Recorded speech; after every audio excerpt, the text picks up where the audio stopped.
하나님의 은혜와 평강이 수협에 나온 여러분과 함께하기를 주님의 이름으로 축복합니다. 우리 교구가 지금은 눈에 확 띄는 건 없지만 약간 꿈틀거린다는 걸 느끼십니까?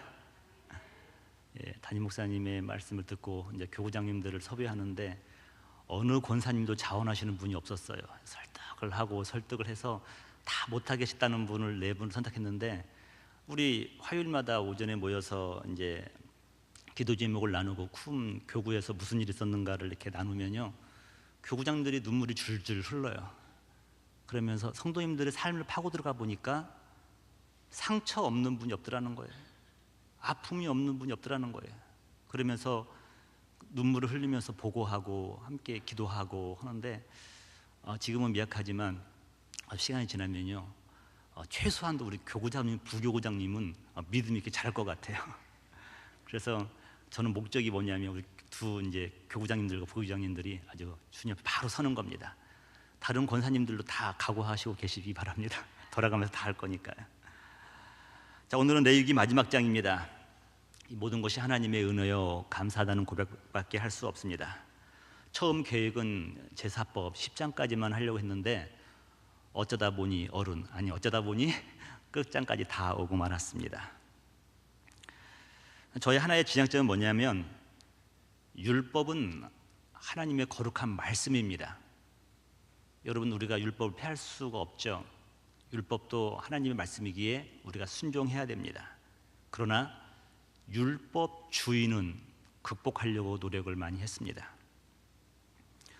어떻게 그 영광스러운 구원의 감격이 우리에게 미치게 되었는가, 이 부분에 대해서도 많이 여러분과 나누고 싶었습니다. 다른 게 아니에요. 구원의 감격이 저와 여러분에게 다가온 것은 4차원의 눈에 보이지 않는 영적 세계에 하나님의 은혜와 믿음이 이 3차원에 있는 우리에게 다가온 겁니다. 여러분, 이게 놀라운 건데 뭐냐면, 우리는 지금 보이는 이 육신의 세계를요, 보이지 않는 세계가 떠받치고 있는 거예요. 믿으십니까? 목적이 만약에 4차원을 부정하는 사람에게 있어서는 신앙생활에 의미도 없고 재미도 없고 아무런 효용이 없는 거예요. 신앙이 중요한 게 뭐냐면 바로 영적인 세계, 이 영적인 세계가 우리의 삶으로 파고 들어오는 겁니다. 그때 그 신앙의 능력이 드러나고 신앙생활의 기쁨이 드러나는 겁니다. 오늘 중보기도를 인도하는데, 찬양곡 한두 곡 인도하는데 뭔가 올 것 같아요.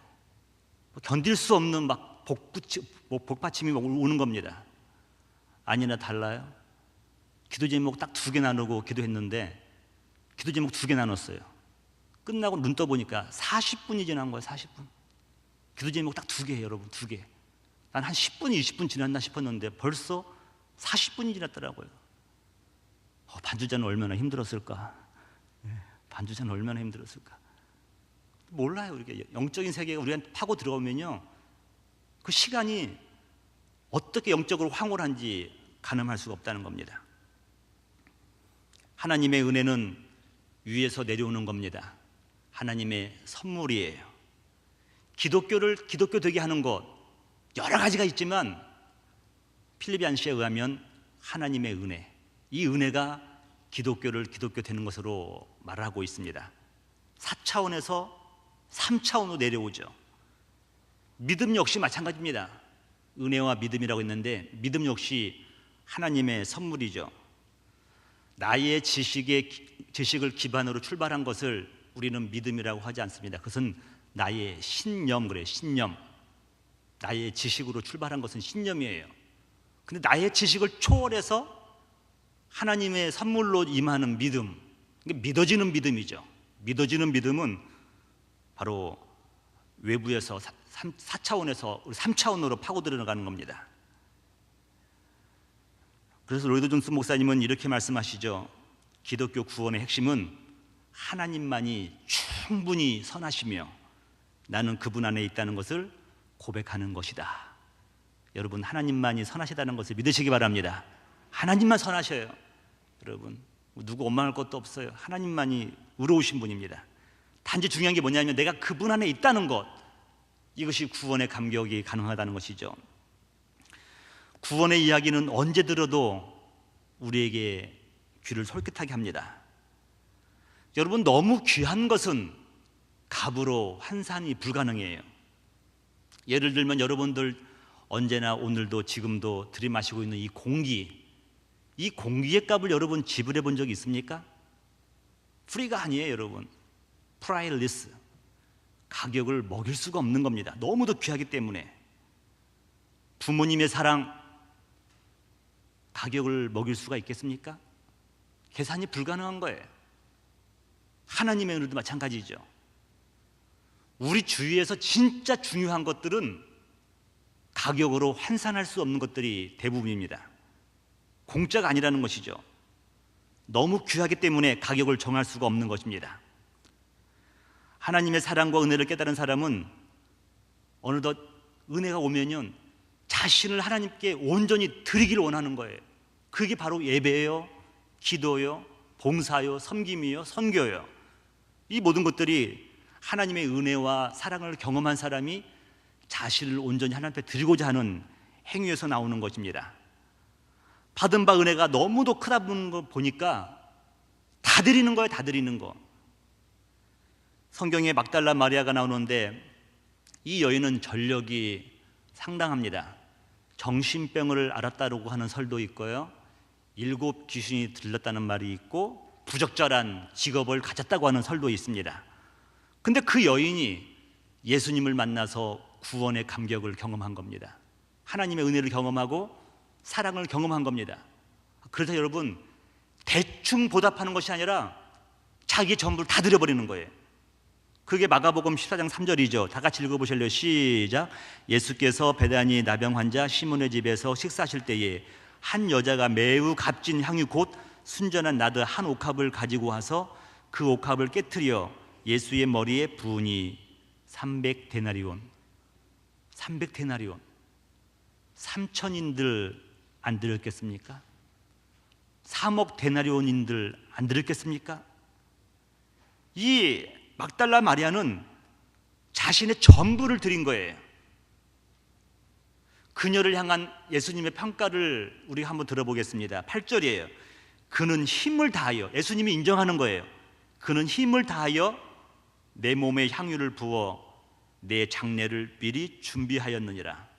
제자들은 이 말이 무슨 말인지를 모르는 겁니다. 힘을 다하였다. 예수님께서 이렇게 흐뭇해 하신 적이 별로 없어요. 300이라는 숫자가 많아서가 아니에요, 여러분. 그 여인의 전부를 받은 겁니다. 예수님을 영화롭게 한 겁니다. 우리 하나님은 고독한 길을 가시잖아요. 당신의 독생자 예수를 이 땅에 보내사 죄인들의 핏값으로 그들을 다 희생을 해야 되는데 그 마음이 얼마나 아픕니까? 그 마음을 조금 아브라함에게 느끼게 해주는 거예요. 그게 아브라함으로 하여금 이삭을 바치게 하는 거죠. 모리아산에 올라가서 네 아들을 바쳐라. 이거는 하나님께서 조금 당신의 마음을 아브라함에게 알려주는 겁니다. 예수님이 그 십자가의 길을 걸어가는 그 길 가운데 이 막달라 마리아 여인은 예수님을 영화롭게 하고 장례를 미리 준비했다고 말씀하고 있습니다. 그 자체가 하나님께서 기뻐하시고 예수님이 흐뭇해하신 겁니다. 그러면서 9절 이렇게 말씀하고 있죠. 내가 진실로 너에게 이르노니 온 천하에 어디서든지 복음이 전파되는 곳에는 이 여자가 행한 일도 말하여 그를 기억하리라 하시니라. 이 여인의 행한 일은 복음이 아닙니다만 복음이 전해질 때 이 여인의 행실도 말하여 그를 기억하라고 말씀하고 있습니다. 예수님의 마음에 새겨진 막달라 마리아의 사랑과 헌신, 예수님은 너무도 흡족해 하셨던 겁니다. 오늘 본문에서는 이스라엘 백성들 중에서 하나님의 큰 은혜와 사랑을 경험한 사람들이 주체할 수 없어가지고 하나님께 자신을 통째로 드리고 싶어하는 열망이 있었던 것입니다. 여러분, 일부분이 아니에요. 시간의 일부분이 아니라 자신의 모든 걸 다 드리고 싶어서 하나님께 드리는 사람들의 이야기가 나옵니다. 일생을 하나님을 위해서 헌신하기로 다짐한 사람들이죠. 충성을 하겠다는 것이죠. 여러분 노트에 보시면 2절에 제가 새 번역으로 되었는데 한번 읽어보시겠습니다. 시작. 너는 이스라엘 자손에게 말하여라. 그들에게 다음과 같이 일러라. 어느 누구든지 주에게 사람을 드리기로 서약하고 그 사람에 해당하는 값을 돈으로 환산하여 드리기로 하였으면, 주에게 사람을 드리기로, 이 부분을 어떤 분들은 인신제사인가? 아니에요. 우리 하나님은 결코 사람을 제물로 원하지 않으셨습니다. 당신의 아들, 당신 스스로가 제물 되는 것 외에는 사람을 결코 인신제사를 원하지 않으셨습니다. 이것이 바로 야훼 하나님과 이방신과 차이점이죠. 근데 이 주님에게 드리기로 이 말은 평생 주님의 성소에서 봉사하며 살겠다고 다짐하는 것입니다. 그러니까 세상의 일보다도 주님의 일에 우선순위를 두고 그 일을 감당하겠다는 것이 바로 이 본문이에요. 여러분 찬송가 가사 중에서 이거 있잖아요. 몸밖에 드릴 거 없어 이 몸을 바칩니다. 진짜 이 몸밖에 드릴 게 없는 거예요. 그런데 안타깝게도 이들은 자기의 몸을 하나님께 드릴 수가 없었습니다. 왜냐하면 이미 성소에는 레위인들이 성전을 섬기고 있었기 때문에 그렇죠. 그래서 그들의 그 열망, 헌신의 마음을 담아서 그 몸값을 돈으로 환전하여서 드리라고 하나님은 모세에게 말씀을 한 겁니다. 그리고 그들은 자신의 세상에 나가서 하던 일들을 계속하는 것이었어요. 그래서 오늘 본문을 중심으로 해서 깨달을 수 있는 영적 교훈 몇 가지를 오늘 수요 예배에 나온 여러분과 함께 나누기로 원합니다. 첫 번째는 하나님께 드리는 서원은 신중하고 또 신중해야 된다는 것을 말하고 있습니다. 2절을 보니까 이스라엘 자손에게 말하여 이르라. 만일 어떤 사람이 사람의 값을 여호와께 드리기로 분명히 선언하였으면 너는 그 값을 정할지니라고 말씀하고 있습니다.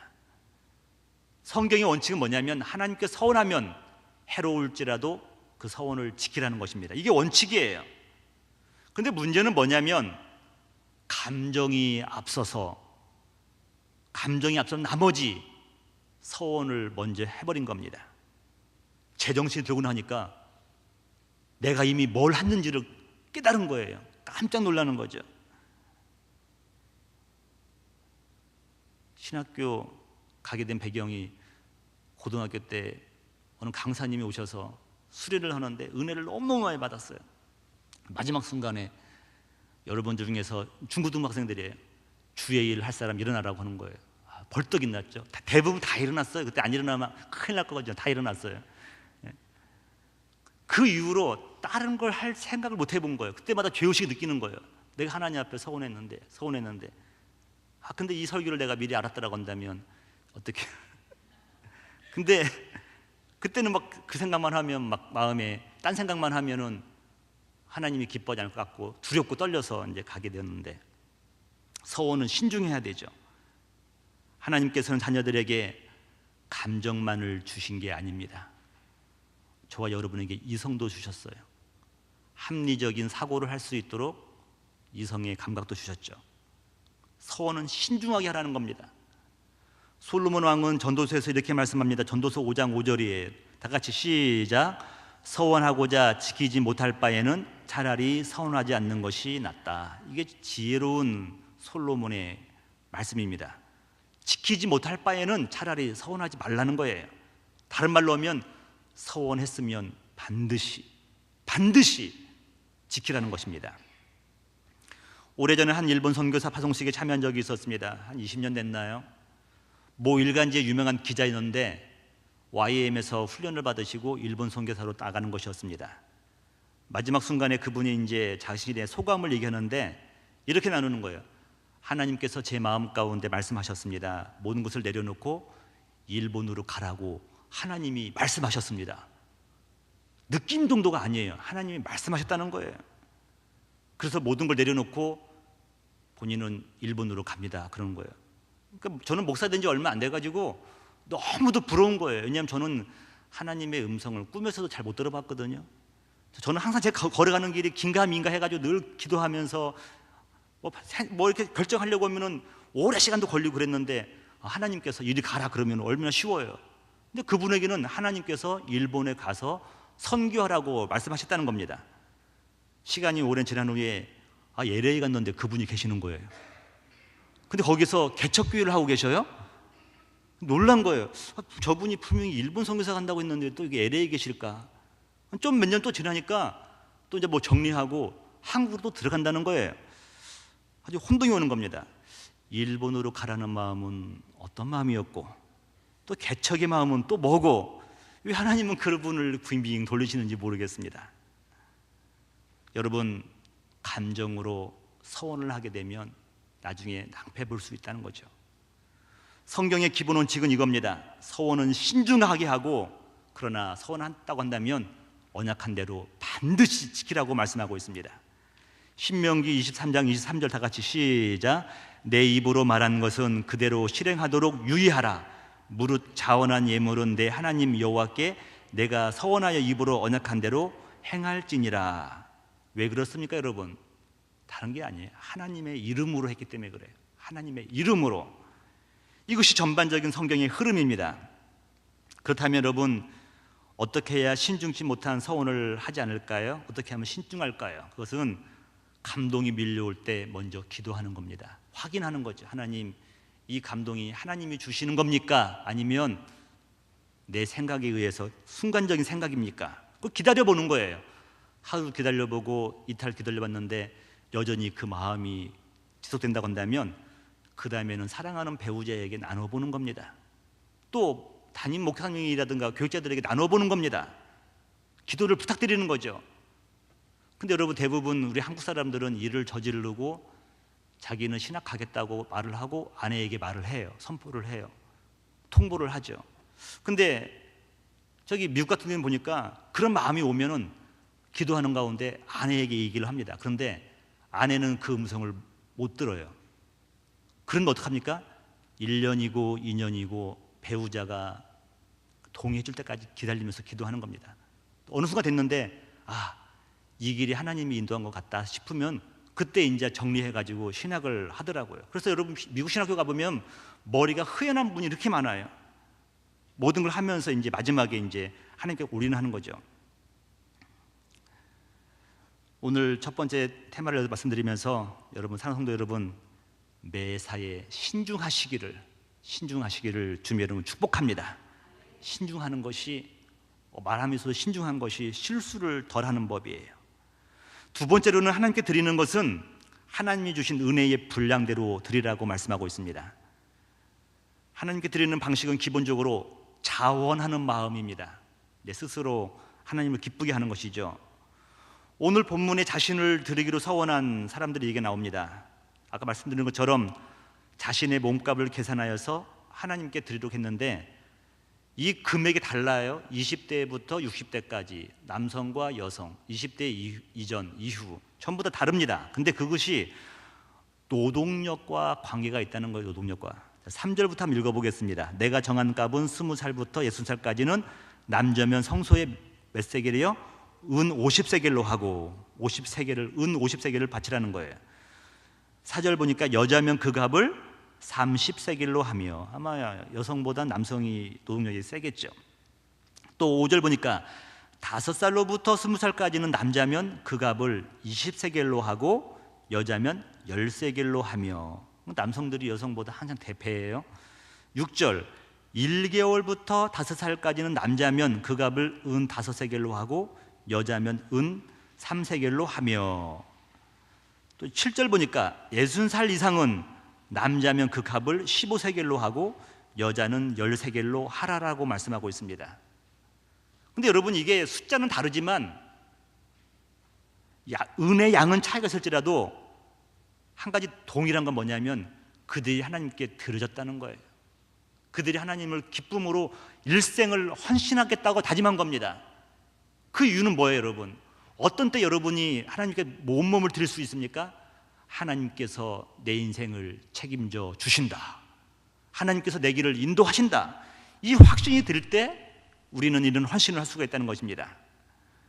신약시대에 와서 사도 바울은 다음과 같이 말을 합니다. 고린도후서 9장 7절이에요.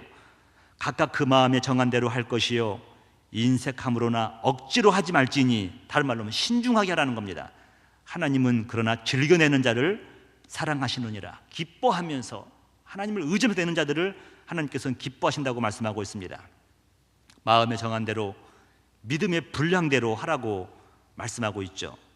또 로마서 12장 3절에 보니까 내게 주신 은혜로 말미암아 너희 각 사람에게 말하노니 마땅히 생각할 그 이상의 생각을 품지 말고 오직 하나님께서 각 사람에게 나누어 주신 믿음의 분량대로 지혜롭게 생각하라 라고 말씀하고 있습니다. 담임 목사님께서 저희 교회에 그때 부흥에 오셨을 때 제가 약간 뭐 이렇게 상담 아닌 상담을 한 게 있는데, 목회자가 헌금을 어떻게 하는 게 좋을까요? 제가 헌금을 많이 하는 게 교회에 유익할까요? 제가 물었더니 목사님이 그냥 웃으시면서 네가 헌금 많이 하면 재정부는 좋아하겠지 그러더라고요. 근데 제가 이제 개척하면서 성도들에게 그런 말을 했는지 몰라요. 제가 우리 교회에서 헌금 가장 많이 하는 사람 되고 싶습니다. 제가 이 말을 먼저 해버렸어요. 근데 뭐 수입은 고정되어 있는데 나중에 재정부에서 그러더라고요. 목사님 생활은 어떻게 하세요? 그러면 걱정이 돼요. 저희 재정부들이 모일 때마다 늘 걱정한다는 거예요. 저희 잘 살고 있습니다. 걱정하지 마세요. 또 그러는 거예요. 또 한 번은 재정부 권사님 오셔서 아마 목사님이 그 수입 비율로 가장 많이 헌금을 하는 것 같습니다. 그러는 거예요. 저의 믿음은 이거예요. 우리 목회자는, 저의 입장이죠, 우리가 하나님을 기쁘게 하고 헌신하고 주님의 일에 만약 우리가 최선을 다하면 주님께서 우리를 굶기지 않으신다. 여러분은 믿거나 말거나. 근데 제가 보니까 유학생활 가운데에도 저희는 빚진 적이 없어요. 우리는 뭐 카드도 해더라도 밀려본 적이 없어요. 이유는 뭐냐면 잘 안 썼기 때문에 그래요. 잘 안 썼기 때문에. 네. 필요할 때는 항상 하나님께서 누군가 통해서 채워주시더라고요. 하나님을 기쁘게 하는 인생, 하나님께 전적으로 드린 인생들 하나님께서 책임져 주시는 걸 믿으시기 바랍니다. 이 믿음의 분량대로 드려나는 거예요. 내가 힘을 다해요. 사도 바울 어느 곳에 가서는 힘껏 드려라. 그 하나님을 기쁘게 한다고 말씀하고 있는 것입니다. 마지막으로 하나님은 그의 자녀들이 감정적인 선으로 인하여 얽매이는 것을 원치 않으셔요. 가난한 백성이 은혜를 받았습니다. 하나님의 사랑을 깨달았어요. 그래서 자신을 드리고 싶은 마음이 들었습니다. 서원을 덜컹 해버렸네요. 그런데 정작 드릴 물질이 없는 겁니다. 난감한 상황이 벌어지고 말았습니다. 하나님은 또 그러한 사람들을 위해서 다음과 같이 8절에 말씀하고 계시죠. 그러나 서원자가 가난하여 내가 정한 값을 감당하지 못하겠으면 그를 제사장 앞으로 데리고 갈 것이요 제사장은 그 값을 정하되 그 서원자의 형편대로 분수대로 값을 정할지니라 라고 말씀하고 있습니다. 우리 하나님은 결코 그의 자녀들에게 과도한 짐을 짊어주시는 분이 아니십니다. 당신을 자유롭게 자원하는 마음으로, 기쁜 마음으로, 즐기는 마음으로 섬기도록 항상 주님께서는 문을 열어놓고 계십니다. 이것이 하나님의 방법이에요. 여러분, 또 민수기 30장에 보니까 감정적으로 또 어린아이들이 또 의존적인 사람들이 서운한 것에 대해서 다음과 같이 모세가 규례를 전하고 있습니다. 민수기 30장 1절이에요. 모세가 이스라엘 자손 지파의 수령들에게 말하여 이르되 여호와의 명령이 이러하니라. 사람이 여호와께 서원하였거나 결심하고 서약하였으면 깨트리지 말고 그가 입으로 말한 대로 다 이행할 것이니라. 이게 대원칙이에요. 대전제예요. 하나님의 이름으로 언약한 것은 그대로 지키라는 것입니다.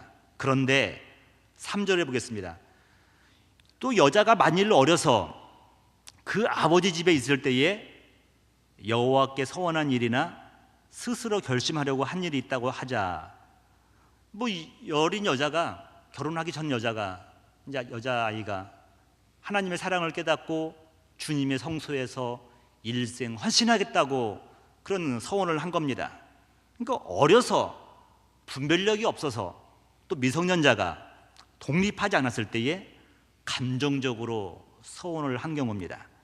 4절 보니까 그의 아버지가 그의 서원이나 그가 결심한 서약을 듣고도 그에게 아무 말이 없으면 그의 모든 서원을 행할 것이요 그가 결심한 서약을 지킬 것이니라. 그의 아버지가 거기에 대해서 이렇다 저렇다 말하지 않으면 그 서원을 그대로 지키라는 겁니다. 그런데 5절 보세요. 그의 아버지가 그것을 듣는 날에 허락하지 않으면 네가 어려서 그랬구나, 네가 감정적으로 그랬구나, 네가 무능력한데 네가 그런 큰 일을 약속했구나, 허락하지 아니하면 그의 서원과 결심한 서약을 이루지 못할 것이니 그의 아버지가 허락하지 아니하였은즉 여호와께서 사하시리라. 야, 여러분, 이게 우리 하나님이 얼마나 합리적이시고 사랑 많으시고 은혜로우신 분입니까? 대전제는 이거예요. 너희들이 말한 대로 지켜라. 내 이름으로 약속한 것은 지키라는 거예요. 그런데 감정적으로나 어린아이들이 했을 때에는요, 아버지가 허락하지 않으면은 그 죄를 사해 주겠다는 겁니다. 또 6절 보세요. 혹시 남편을 맞이할 때에 서원이나 결심한 서약을 경솔하게 그의 입술로 말하였으면, 한 여인이 남편을 맞이하면서 입술로 이제 서약을 한 겁니다. 7절, 그의 남편이 그것을 듣고 그 듣는 날에 그에게 아무 말이 없으면, 남편들이 아무 말 없으면 성소에 가서 평생 살아라는 거예요. 아무 말 없으면 그 서원을 이행할 것이요 그가 결심한 서약을 지킬 것이니라. 그러니까 아내들은 모든 그 행동을 그 남편의 결정에 따라야 되는 거예요. 여러분, 성경적인 것 같아. 제 아내가 여기 없는 게 너무도 아쉽습니다. 8절이에요. 그러나 그의 남편이 그것을 듣는 날에 허락하지 아니하면, 남편이 허락하지 않으면 그 서원과 결심하려고 경솔하게 입술한 말로 서약은 무효가 될 것이니 여호와께서 그 여자를 사하시리라. 하나님의 방법이죠. 또 9절도 보겠습니다. 오늘 여기 읽기만 해도 여러분 은혜가 돼요. 과부나 이혼당한 여자의 서원이나, 이 과부나 이혼당한 여자들은 남편이 없잖아요. 그럼 의존적이지가 않습니다. 독립적인 사람들입니다. 다르죠. 그가 결심한 모든 서약은 지킬 것이니라. 의논할 사람도 없고 의존적이지 않기 때문에 자기가 말한 것은 분명히 지키라는 것입니다. 10절, 부녀가 혹시 그의 남편의 집에서 서원을 하였다든지 결심하고 서약을 하였다 하자 그의 남편이 그것을 듣고도 아무 말이 없고 금하지 않으면 그 서원은 다 이행할 것이요 그가 결심한 서약은 다 지킬 것이니라. 12절, 그러나 그의 남편이 그것을 듣는 날에 무효하게 하면 그 서원과 결심한 대로 대하여 입술로 말하는 것을 아무것도 이루지 못하나니 그의 남편이 그것을 무효하게 하였은즉 여호와께서 그 부녀를 사하시느니라. 서원은 아내와 딸이 해놓고 남편에게 와서 말을 했는데 남편이 안 된다고 했는데 그걸로 부부싸움 하지 말라는 겁니다. 그걸로 가정 풍지박산을 만들지 말라는 거예요. 남편이 허락하면 서원한 대로 지키고 남편이 그것을 용납하지 않으면 지키지 말라는 것입니다. 16절 보겠습니다. 이는 여호와께서 모세에게 명령하신 규례니 남편이 아내에게 아버지가 자기 집에 있는 어린 딸에 대한 것이니라라고 말씀하고 있습니다. 말씀을 정리하면서 여러분 다시 한번 정리하는데, 하나님 앞에서 여러분의 서원, 약속은 신중하고 신중해야 됩니다. 그리고 서원한 것은 해로울지라도 지키라는 거예요. 그러면 하나님께서 그 인생을 책임져 주신다는 겁니다. 그런데 놀라운 은혜가 뭐냐면, 감정적으로 어리석어서 서원했을지라도 저 여러분은 무슨 기도를 해야 되겠습니까? 주여, 이것을 비록 감정적으로 했을지라도 지킬 수 있는 믿음을 주시옵소서. 아멘이 적잖아요. 그리고 아니면 환경을 만들어 주시옵소서. 믿음을 주시고 환경을 만들어서 내가 서원한 것은 지킬 수 있도록 주여 저희를 지켜달라고 기도하는 겁니다. 하나님은 감정적으로 지킬 능력이 없을 때에 피할 길을 주시고 또 이것도 하나님의 은혜로 말씀을 하고 있는 것입니다. 여러분, 오늘 말씀을 정리하면서 율법은 지키라고 말하죠. 하나님의 명령도 규례도 늘 저와 여러분에게 지키라고 말을 합니다. 자신이 하나님 앞에 서원한 것을 지켜라고 그래요. 기준이 뭐냐면 내가 그 명령을 준행했나 준행하지 않았나, 내가 서원을 한 것을 지켰나 지키지 않았나, 이것이 구약 율법에서 우리의 거룩함과 그렇지 못한 것을 판단하는 도구입니다. 그런데 이것은 구약의 이야기예요. 신약으로 넘어오면은 복음은 내가 어떤 사람인가가 별로 중요하지 않습니다. 더 나아가서 여러분 오해는 하지 마세요. 내가 율법을 잘 지켰는가 지키지 못했는가, 그것도 차후의 문제입니다. 이 복음에 있어서 가장 중요한 핵심이 뭐냐면 하나님은 어떠한 분인가요? 하나님은 어떠한 분인가요?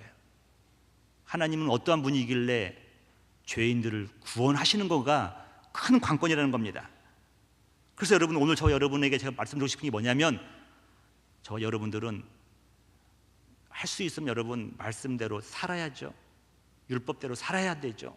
하나님의 명령과 규례를 다 지켜야죠. 근데 여러분, 이제는 그것으로 여러분들이 의로움을 증명할 수 없는 상황이 되고 말았습니다.